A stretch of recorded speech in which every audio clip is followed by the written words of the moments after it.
Hey, Spencer and Marilyn. Thanks for covering for me while I'm out. Here's Lana, and he wants to say hi. Okay, so in the greenhouse, I think Spencer, since you're coming on Monday, I'm going to have you focus mostly on watering things. I came on Friday and watered pretty heavily, but I'm sure things will need it by Monday. So in the greenhouse, you can water the trays down here and here. There's also the beads that I told you about are here, so you can grab a bag of those if you want. Water the strawberries here. Don't worry about watering anything in this back table because that only gets watered once a week. And then water all along here, water hangs along the window, all the seedlings sitting in the front here. And I would give everything like a pretty good drench because I'm sure it will be a little bit dried out by then. I'll also show you some stuff outside. Oh, and this lemon tree will need water too. And then you'll need to kind of pull the hose out pretty far and just water the plants all along the sidewalk. The ones planted on this bottom half were planted at a different time than this top half. The top half definitely needs the water the most. These two vertical herb containers need watered. This plant. Let me show you outside the fence.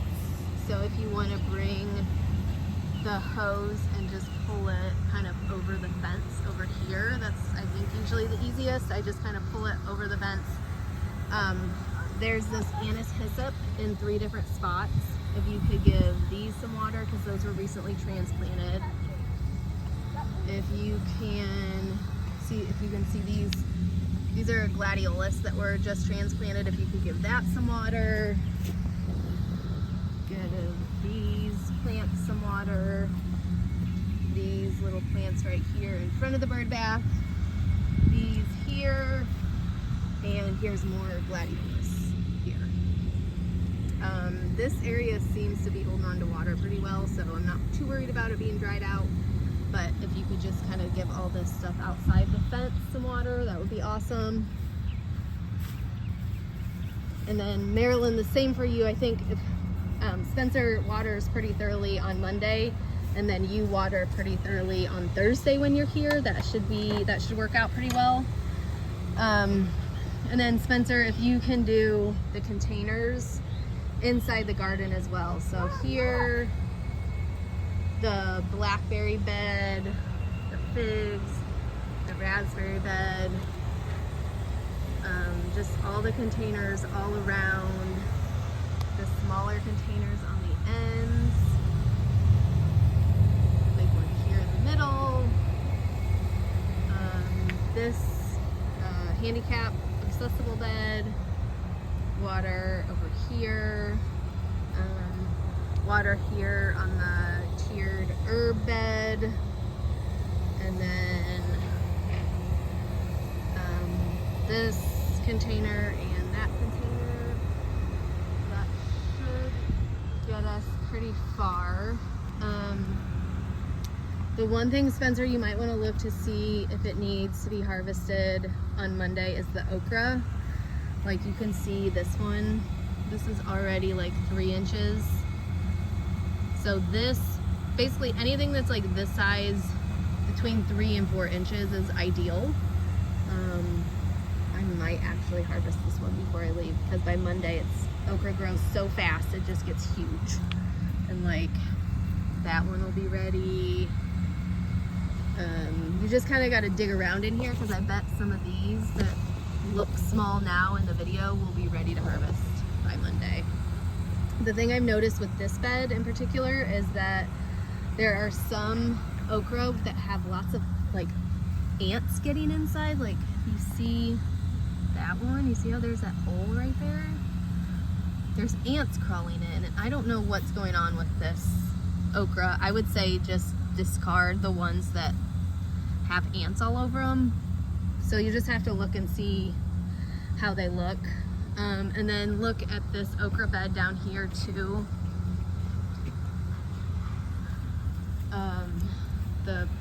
This red okra, there's gonna be a lot in here. Let's see, I'm just trying to look around, like some of these, you know, they're already good size, like that, like the size of your like pointer finger, middle finger, that's probably a good reference. But yeah, there's already a lot in here. I might go through and just do like a quick harvest of a few of them that look like they're ready right now.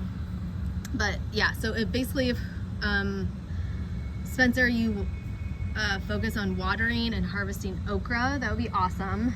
And then Marilyn, you can kind of do a lot of the same watering that I mentioned on Thursday, but then maybe Tuesday you could focus on harvesting. And let me walk you through some stuff that you can harvest. You can harvest some of the kale, the dinosaur kale in this bed. You can harvest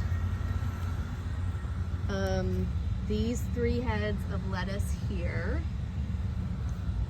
And if you don't get to all this, Marilyn, it's really not a big deal. I can finish harvesting things when I come back on Friday as well. I noticed yesterday that there are a few really big white radishes that need to be harvested, so you can go through here and just pull out these big ones that are kind of popping up, like that one. There's a few in here that are pretty big, so you could harvest those first. Mom, look. I know, those are big, aren't they? What are they? Those are white radishes. Can I harvest one? Just one. Okay, so you're gonna have one less now. You can also harvest this 1,000 head. Here, let's look. Oh yeah, that's a good one. Go wash it off and try it. Okay. You can also harvest this 1,000 head kale. Just take like one or two big leaves off of each plant. I did spray last week because one of the plants had aphids. So just double check the back and rinse the back off if you see any aphids. Hopefully when I sprayed last week it took care of it. Let's see if there's anything else I would have you harvest. I think the collards can wait until I get back on Friday. There might actually be some mustard greens. Spicy but Marilyn, spicy but good. Okay. Marilyn, there might be, if you could just harvest a few of the large mustard greens around too. Mom, Hold on, sweetie. Hold on. There's mustard greens here. You could probably harvest a couple off of this plant. It should be good. Okay, so yeah, Marilyn, lettuce, the 2 beds of kale, a couple radishes, and some mustard greens on Tuesday. And I think we should be good. The one thing I didn't mention to Spencer earlier, yeah. Also, we want to water the strawberries and water up here as well. So I'll put that in my notes. And I think that's about it. So just text me if anything comes up. I should have my phone on me, and I'll be available if you have questions. Thanks again. I hope you guys have a good week, and I'll talk to you soon. Bye.